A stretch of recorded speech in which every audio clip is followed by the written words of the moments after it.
सध्या आपण बघताय की पूर्ण अंबरनाथमध्ये निवडणुकीचं वातावरण सगळं तयार झालेलं आहे। त्यानिमित्ताने आमच्या पक्षाकडनं ज्या काही आपल्या नगराध्यक्षपदाच्या उमेदवार आहेत, माननीय मनीषाताई वाळेकर म्हणजे माझ्या हक्काच्या घरच्या काकू, तर आमच्या सगळ्यांचं मत हे इतकंच आहे की त्या निवडून याव्यात। कारण मनीषा काकूंकडे अगदी 25 वर्षाचा शिवसेनेचा अनुभव आहे आणि गेली 2.5 वर्ष त्यांनी नगराध्यक्षपद देखील भूषवलेलं आहे। त्यांच्या काळामध्ये बरीच विकास कामं झाली आणि त्या जोरावरच त्यांना कदाचित पक्षाकडनं ही उमेदवारी दिली असावी।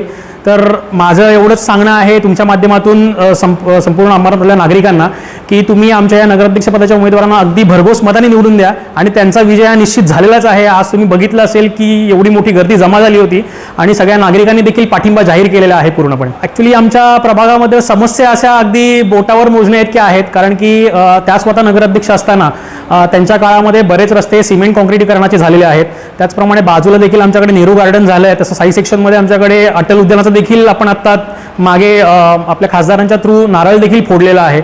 त्याच्यामुळे अशी बोटावर मोजण्याइतकी कामं राहिलेली आहेत आणि ती कामं देखील काकूंनी या सभेमध्ये सांगितले की मी आल्या आल्या पहिल्या बॉडीमध्ये मीटिंग घेऊन ती कामं जी आहे ती पटापट मार्गी लावून तुमचा सगळा प्रॉब्लेम सॉल्व्ह करून टाकेन। कुणाल भोईर आणि अपर्णा भोईर हे आपल्याला मागचा इतिहास माहिती असेल, ते दुसऱ्या पक्षामध्ये होते, पण जो काही शिवसेनेची काम करायची पद्धत आहे, माननीय एकनाथजी शिंदेसाहेब व आपले संसदरत्न खासदार डॉक्टर श्रीकांत शिंदेसाहेब यांच्या कामाला प्रेरित होऊन ते शिवसेनेमध्ये आले आणि त्यांनी शिवसेनेचा झेंडा हातात घेतलेला आहे। त्यांची देखील काम करायची पद्धत फार छान आहे।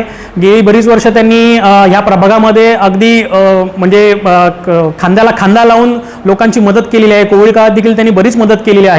त्याच्यामुळे त्यांचा देखील विजय हा निश्चितच आहे आणि आम्ही त्यांना अगदी व्यवस्थितरित्या त्यांना पाठिंबा देतो। रिपोर्ट कालांतर न्यूज अंबरनाथ।